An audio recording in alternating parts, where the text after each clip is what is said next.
ये episode second है, यानी कि एक्सप्लोर नेपाल का एपिसोड सेकेंड है।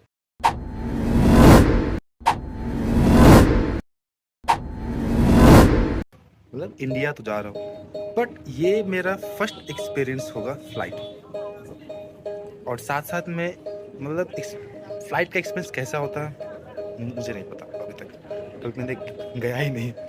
आज मैं जा रहा हूँ, उसके साथ साथ मैं सोचा कि हाँ, फ्लाइट के ऊपर से मतलब रूफ टॉप से नेपाल कैसा दिखता है, इसीलिए इसका पड़ा episode second, explore Nepal from the roof top. अभी मैं फुल रेडी हो गया हूँ, और अभी मेरा फ्लाइट है शायद 9:45 में, और 9:45 में, और अभी ऑलरेडी 8 यानी कि 8 o'clock हो चुका है। मैंने इन ड्राइव करना बाकी है, अभी इन ड्राइव करके फ्लाइट जाऊँगा एयरपोर्ट आई मीन। और उसके बाद रूफटॉप में, यानी कि मुझे लगता है कि यहाँ का डोमेस्टिक एयरपोर्ट 20,000 फीट प्लस जाता होंगे, तो 20,000 फीट से ऊपर कैसा दिखता है माहौल, मैं आपको इस ब्लॉग के थ्रू, इस वीडियो के थ्रू मैं आपको दिखाऊंगा। Stay tune, stay focus, believe in yourself. तो मैंने यहाँ से इन ड्राइव लेकर मैं आगे निकल गया। कोटेश्वर निकलने के बाद भाई साहब भीड़ देख रहे हो, भीड़। ट्रैफिक में नहीं फंसा, ये अच्छी बात है मेरी। और हम बातें कर रहे थे, जो इन ड्राइव का ड्राइवर था वो एक अंकल था। और अभी हम कुछ ही देरों में हम एयरपोर्ट के पास आ गए।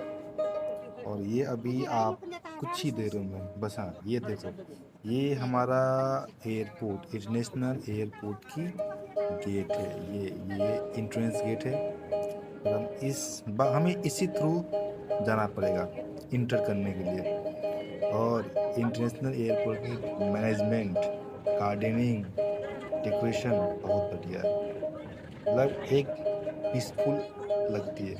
हाँ, थोड़ा ये शोर शराबा थोड़ा कम होना तो और अच्छा लगेगा। इसका गार्डनिंग बढ़िया है, मैनेजमेंट अच्छी है।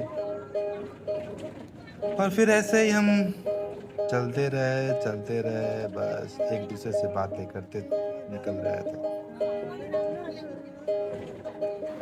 क्योंकि मुझे पकड़ना था डोमेस्टिक एयरपोर्ट। तो मैं डोमेस्टिक एयरपोर्ट के जस्ट सामने उतर गया, और यहाँ के बाद हम डायरेक्ट निकल गए डिपार्चर की ओर। हाँ जी, हम अभी अंदर यानी कि डिपार्चर एरिया में जा रहे हैं। सो ये ब्लॉग काफ़ी एक्साइटिंग होने वाला है, मुझे जहाँ तक पता है ये ब्लॉग काफ़ी एक्साइटिंग होने वाला है, कि फर्स्ट फ्लाइट है, फर्स्ट जर्नी है, देखते हैं क्या। एंड मैं इंटर हो चुका हूँ, मुझे चेकिंग कर लिया गया है। ये मेरे पीछे देख सकते हैं, ये जो चेकिंग हो रहा था ऑलमोस्ट चेकिंग हो गया है।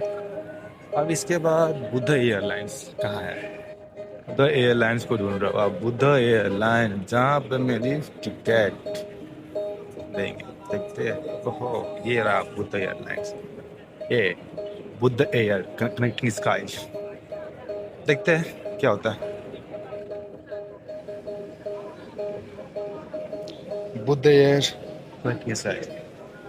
तो मैंने भद्रपुर, ये देखो, भद्रपुर ट्रीवी से मैंने ये टिकट इशू कर लिया। तो मुझे गेट नंबर 5 से जाना है भीतर, 9:45 सीट नंबर 10B। और जहाँ तक मुझे पता है, और यही लगता है कि मुझे विंडोज सीट नहीं मिलेगी।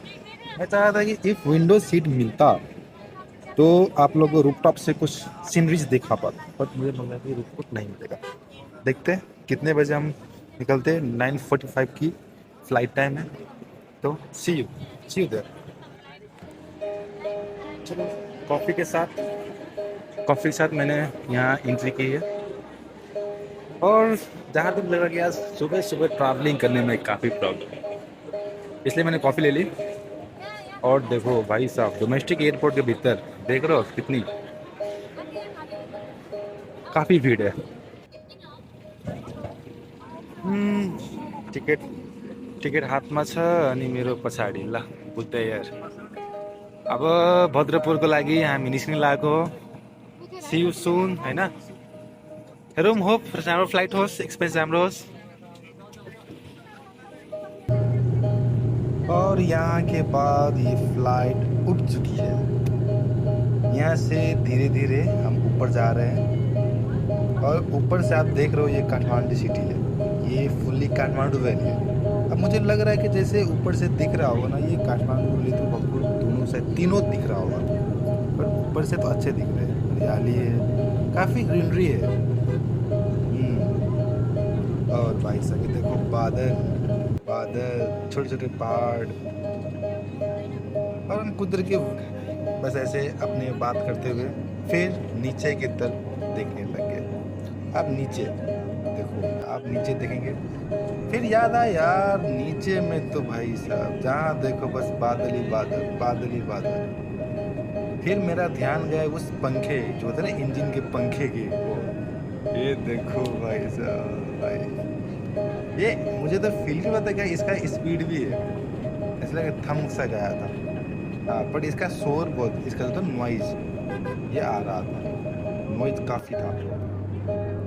फिर कुछ देरों के बाद मैंने फिर नीचे देखा तो मैंने एक चीज़ क्या नोटिस किया यार, जहाँ देखो बस नदी नदी नदी, ये जितनी देख रहे हो ना आप लोग, ये सब नदी है, खोला रिवर, ये सब के सब है। और जैसे ही जब हम लैंडिंग के मैसेज आए तब यहाँ से पूरा झापा, भाई जहाँ देखो बस नदी, नदी में पानी है, और झापा काफ़ी ग्रीनरी है। और आपको बता दूँ झापा नंबर 1 आते वो राइस कल्टीवेशन, झापा में राइस का कल्टीवेशन सबसे ज़्यादा होता है, यहाँ धान सब ज़्यादा उगाया जाता है। और इसके बाद हम यहाँ से सब एक एक करके हम उतर रहे थे, और मैंने थोड़ी सी वीडियो बना ली क्योंकि ये शायद प्रोहिबिटेड एरिया है, यहाँ बनाने के लिए अनुमति नहीं दिया गया है। फिर मैंने लिया और मैंने मैम से बात करी तो मैम ने यही कहा कि ये यहाँ प्लीज़ वीडियो से नहीं ले, पर ये मैम काफ़ी क्यूट है, दिख भी रही है, और ये यही कह रही है कि वीडियो मत लो। फाइनली हम चंद्रगढ़ी एयरपोर्ट, सर ये चंद्रगढ़ी भद्रपुर लोकेशन है, पर ये हम चंद्रगढ़ी एयरपोर्ट में आ चुके हैं। एंड ये बुद्ध एयर फाइनली सेफली हमें ले आए।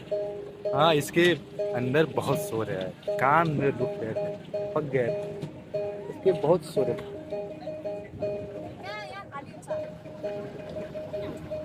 ये देख लो, आते ही रिफिलिंग हो रही है, बढ़िया है, सीन बढ़िया है। गर्मी है, काठमांडू से बहुत ज़्यादा गर्मी है, यहाँ की टेम्परेचर 31 डिग्री सेल्सियस है, और शायद हम 15,000 फीट के ऊपर से आ रहे हैं, तो इसमें और देखो वैसे वैसा ही है चंद्रगढ़ी एयरपोर्ट, ये है, और ये इसकी व्यूज़ है। हम यहाँ से निकलेंगे, बढ़िया है, अच्छा था सफ़र। यहाँ के बाद आप निकलेंगे काकड़बिटा, उसके बाद सिलीगुड़ी, देखते हैं क्या होता है सिलीगुड़ी में। मतलब इस ट्रिप का, इस ब्लॉग में हम जो कर रहे हैं, यानी कि यहाँ से लेकर कहीं भी कर रहे हैं, आपको हम अपडेट देंगे। चलो स्टे ट्यून्ड।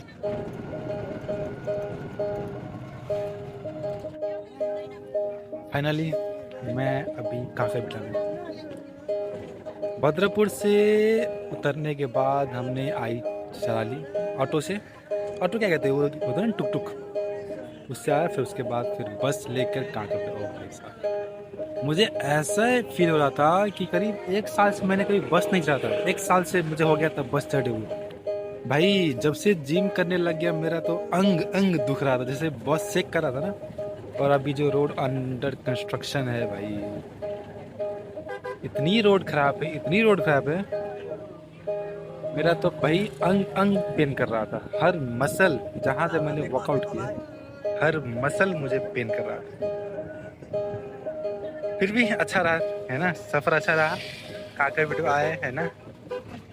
उसके बाद खाना खाया, और अभी मैं मेची नदी में हूँ, या आसपास हूँ, क्योंकि यहाँ ठंडा है, वहाँ भी गर्मी, यहाँ गर्मी बहुत ज़्यादा है, बहुत हेवी गर्मी है। अभी धूप देख रहे हो, धूप अभी यहाँ भी 35 डिग्री सेल्सियस है, मतलब पसीना से लथपथ।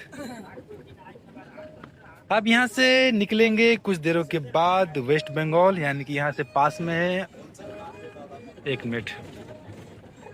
और यहाँ से आप जितने भी देख रहे हो ये सब के सब ये रिवर साइड है, और इस पार नेपाल उस पार इंडिया।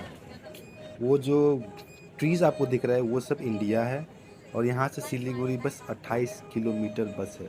और ये शायद ऑस्ट्रेलियन बीच करके मैप में शो। यहाँ का मौसम अच्छा है, हवा है, सफाई ठीक है क्योंकि उतना भीड़ नहीं है, मौसम बढ़िया है जो ही बोलो। और यहाँ यहाँ मैं बांस के नीचे ब्लॉग बना रहा हूँ, मतलब हाँ। और एक और बात, जब मैं बुद्ध एयर का, क्योंकि ये जो मेरा वीडियो है ये है बुद्ध एयर के, मतलब मेरा फर्स्ट फ्लाइट एक्सपीरियंस। भाई साहब जैसे टेकअप होने लगा, स्पीड लगा, जब स्टार्ट हुआ ना स्पीड ऐसे बढ़ा, जब जैसे ही टेकअप हुआ ऐसा लग गया कि रुक गया प्लेन, कोई स्पीड नहीं, कोई हलचल नहीं, बस ऐसे ही। और बीच में जब से टर्निंग लिया था ना, टर्निंग, भाई साहब क्या लग रहा था कि जीरो ग्रेविटी में हूँ, मज़ा आ गया। और जब नीचे लैंड कर रहा था उस टाइम मुझे स्पीड का महसूस हुआ कि स्पीड है।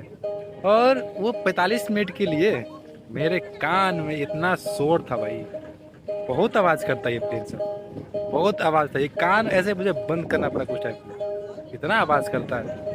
बाकी में ऐसा ही है, बट बुद्ध एयर थोड़ा अच्छा है कंपेरिजन से दूसरे प्लेन से, डोमेस्टिक प्लेन से। तो फ्लाइट एक्सपीरियंस अच्छा ही था, लैंडिंग टेकअप वो अच्छा था, और टर्निंग सबसे मुझे बेस्ट लगी, टर्निंग। हाँ, और मुझे ऐसा फील होता है कि जैसे मैं बस में बैठा हूँ। कभी कभी होता है ना जब प्लेन में ऊपर है फिर भी थोड़ा चेक कर रहा था, ऐसा होता है ना, जैसा होता है ना जर्किन कहीं, जैसे पैथल होता है रोड पर, जैसे होता है ना ऐसे जैसा फील हुआ कि ये भी कर रहा है, क्या ही बताया, बट अच्छा था वो।